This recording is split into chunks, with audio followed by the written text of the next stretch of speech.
Bonjour, je suis Claudia Prolongeau et vous écoutez Crime Story, le podcast fait divers du Parisien. Décidément, ce sont les faits divers et leurs conséquences qui ont la vedette aujourd'hui. Des restes humains ont été retrouvés sur la propriété. Le préfet de la région Corse a été assassiné de plusieurs balles dans la tête ce soir. Un couple et ses 4 enfants ont donc disparu. L'enquête s'oriente aujourd'hui vers un geste criminel. Chaque semaine, je vous raconte une grande affaire criminelle en m'appuyant sur l'expertise du chef du service police-justice du Parisien, Damien Delseny. Bonjour Damien. Bonjour Claudia. Aujourd'hui dans Crime Story, l'affaire Kalinka, la longue traque d'un père. Une adolescente qui meurt dans d'étranges circonstances, une enquête sabotée et un père qui va se muer en enquêteur. Été 1982. Pour Kalinka Bamberski, une Française de 14 ans, les vacances viennent de commencer. Comme d'habitude, la jeune fille les passe à Lindau, dans le sud de l'Allemagne, à la frontière de la Suisse et de l'Autriche. Sur la photo la plus connue de Kalinka, prise à cet endroit, elle porte un t-shirt à l'effigie de Mickey et affiche un sourire timide. L'adolescente blonde, aux cheveux longs ondulés avec franges, vit à Lindau depuis 2 ans, avec sa mère, son beau-père et son petit frère. Il y a aussi 2 demi-frères et sœurs, qui sont les enfants du nouveau mari de sa mère, Dieter Krombach. C'est un cardiologue allemand reconnu qui exerce comme médecin généraliste dans cette ville touristique de Bavière, réputée pour son magnifique lac de Constance. Kalinka profite du lac et va s'y baigner tous les après-midi. Le vendredi 9 juillet 1982, elle passe la journée à faire de la planche à voile. Quand elle rentre chez elle, en fin d'après-midi, elle est fatiguée. La soirée se déroule comme d'habitude et Kalinka va se coucher. Le lendemain, le samedi 10 juillet, Dieter Krombach se met à crier dans la maison. Il avait prévu de partir faire du cheval avec Kalinka, mais il n'arrive pas à la réveiller. L'adolescente, couchée dans son lit, est inconsciente. Le médecin demande à Diana, sa fille à lui, d'attraper la trousse contenant son matériel. Et il fait tout pour tenter de réanimer Kalinka. En vain. Dieter Krombach finit par appeler les secours et par réveiller sa femme, Danielle, la mère de Kalinka. Elle est effondrée. Quelques minutes plus tard, les secours sont sur place. Damien, il déclare très vite que Kalinka est morte. Il déclare très vite qu'elle est morte, mais surtout, il réalise aussi vite que cette mort n'est pas récente. Il y a un corps qui est très rigide, donc c'est pas quelqu'un qui vient tout juste de décéder, c'est quelqu'un qui est sans doute mort depuis au moins plusieurs heures. On ne sait pas de quoi Kalinka est morte. Les secours qui interviennent en premier n'arrivent pas à dégager une hypothèse plutôt qu'une autre. Le docteur Krombach en a une, lui. Kalinka aurait fait une insolation la veille, en ayant passé l'après-midi dehors en plein soleil, il faisait chaud à faire de la planche à voile. Donc lui, il donne cette première piste aux secours qui sont sur place. Le docteur Krombach raconte aussi que la veille, dans l'après-midi, il a fait une injection à Kalinka.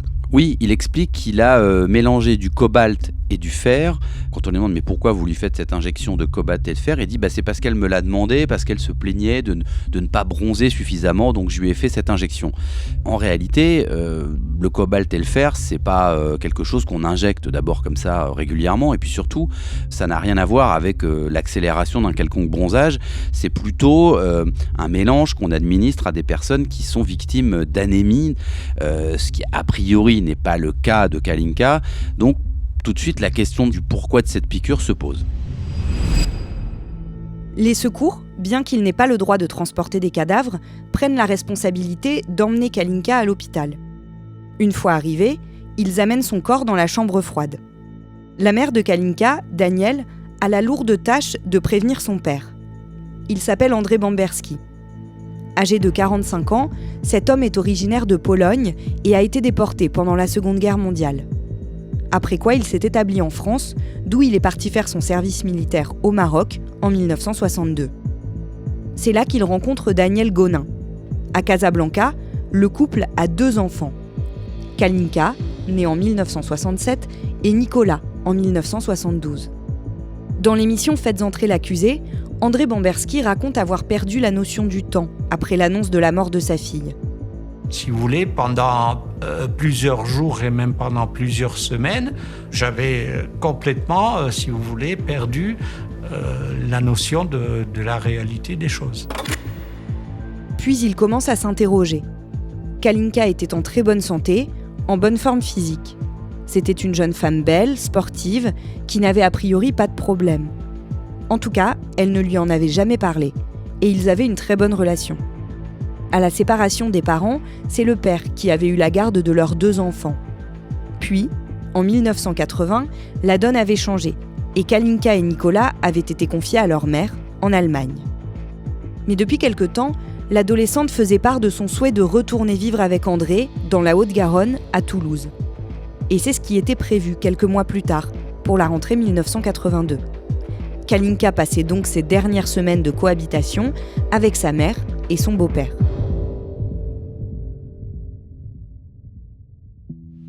Damien, en fait, André Bamberski connaît Dieter Krombach depuis très longtemps. Oui, ils se sont rencontrés au début des années 70.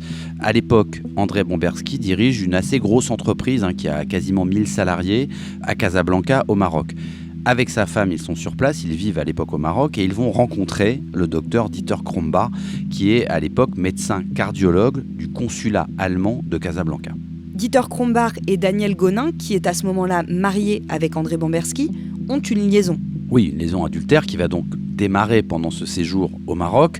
Les Bamberski vont rentrer en France en 1976, ils vont s'installer à Toulouse, mais ce retour en France ne met pas un terme à la liaison entre Daniel et le médecin allemand.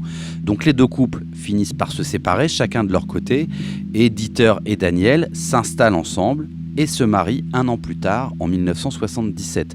Les enfants, on l'a dit, vivent d'abord avec leur père, avec André Bamberski, avant de rejoindre 3 ans plus tard leur mère qui s'est installée près du lac de Constance avec le docteur Krombach.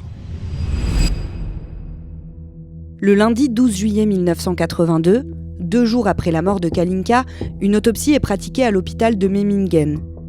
Dans leur rapport, les 2 médecins légistes concluent qu'ils n'ont pas pu identifier une cause évidente pour expliquer ce décès, notamment en raison d'une décomposition inhabituellement avancée du corps.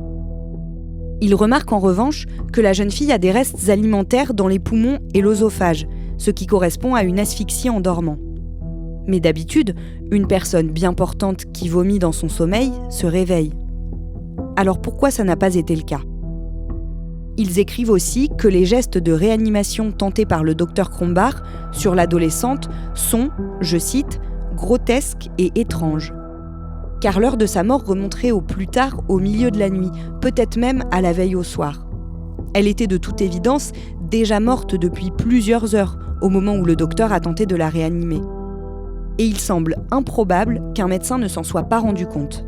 Même une personne lambda, n'ayant aucune connaissance médicale, aurait tout de suite compris la situation. Le rapport conclut que Kalinka n'avait pas de maladie mortelle, mais qu'il n'y a pas de trace de l'intervention d'un tiers non plus. Sa mort n'est pas de nature criminelle, mais elle reste inexpliquée. Le docteur Dieter Krombach insiste pour être présent au moment de l'autopsie. Difficile de savoir si cela lui a été accordé. Les personnes présentes ce jour-là ne donnent pas toutes la même version de l'histoire. Ce qui est certain, c'est que quand on lui rapporte les bizarreries du dossier de la mort de Kalinka, le docteur Krombach se justifie. S'il a effectué des gestes de premier secours, c'est d'abord pour que la mère de l'adolescente ne puisse pas dire qu'il n'a rien tenté pour la sauver. De plus, il n'arrivait pas à croire lui-même à la mort de sa belle-fille. Enfin, le docteur explique qu'il se rappelle avoir déjà vu Kalinka dans le coma, quelques années plus tôt, après un accident de voiture. Hanté par cette image, il dit avoir pensé que la situation pouvait être similaire.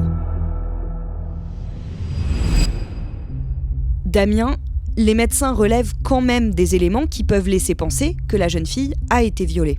Tout à fait. Il y a des traces de sang frais sur ses parties génitales. Il y a aussi une déchirure de la vulve qui est constatée à l'autopsie et la présence de substances blanchâtres dans le vagin. Mais malgré ça, ils ne font pas analyser par des frottis l'origine de cette substance blanchâtre qui est dans le vagin et surtout, ils ne vont pas non plus la conserver. La police n'est prévenue que 2 jours plus tard et par les pompes funèbres. Effectivement, là, il y a encore une bizarrerie de plus. Normalement, le médecin qui constate le décès, il doit prévenir la police, notamment pour faire une levée de corps. Enfin voilà, c'est comme ça que ça se passe. D'autant qu'il y a quand même s'il n'y a pas d'aspect criminel apparent et flagrant, il y a quand même tout un tas de choses qui sont notées à la fois par les premiers secours qui sont intervenus, puis par les médecins qui ont pratiqué l'autopsie et les expertises. Donc on n'est peut-être pas sur une mort criminelle, mais on n'est pas non plus sur une mort naturelle classique. Et là, rien n'est fait. L'urgentiste qui va être interrogé sur ce point va dire que c'est parce que le docteur Krombacher lui-même lui a demandé de ne pas le faire et qu'il allait s'en charger. C'est quand même étonnant, c'est lui qui à la fois va découvrir le cadavre, il est quand même le beau-père de la victime et c'est lui aussi qui se serait chargé de signaler les faits à la police. C'est quand même quelque chose à tout le moins de très bizarre. En apprenant ça, le père de Kalinka se pose des questions. Très légitimement, quand il prend connaissance de ces éléments extrêmement étranges, il va prendre son téléphone, téléphoner à son ex-femme, à la maman de Kalinka, et lui expliquer que selon lui, ce comportement, cette procédure, c'est quand même très suspect. Et il lui dit clairement qu'en fait, lui, il pense que Kalinka, leur fille, a été violée et tuée par le docteur Krombacher. Elle, la maman, elle n'y croit pas. Le docteur Krombacher, c'est son compagnon, elle s'est mariée avec lui, elle partage la vie de cet homme depuis plusieurs années. Et puis, à l'époque, les relations qu'elle a avec le père de Kalinka, son ex, sont pas au beau fixe, donc elle a plutôt tendance à faire confiance à son mari actuel, le docteur Krombacher, qu'aux allégations d'André Bamberski, qui est lui persuadé de l'implication de Krombacher dans la mort de leur fille. Mais pour André Bamberski, ça devient un véritable combat qu'il mène. Oui, parce qu'il est d'emblée persuadé que le docteur Krombacher a joué un rôle dans la mort de Kalinka, de par les constatations qui ont été faites, de par le comportement surtout du docteur Krombacher au moment du décès, pendant, un peu après. Et donc, il va mener ce combat qui va durer plusieurs décennies, 27 ans, où la justice n'aura vraiment pas brillé par sa célérité. Et il est tellement persuadé de ça, et tellement persuadé d'être seul dans ce combat, qu'il va mettre en place un projet complètement fou.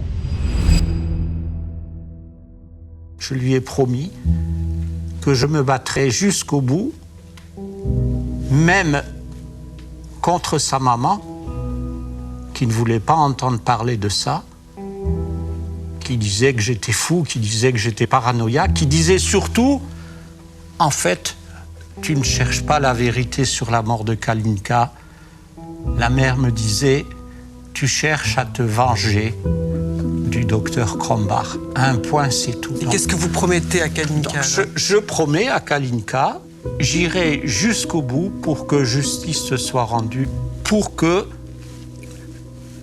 la justice dise Kalinka a été violée et tuée par le docteur Krombacher.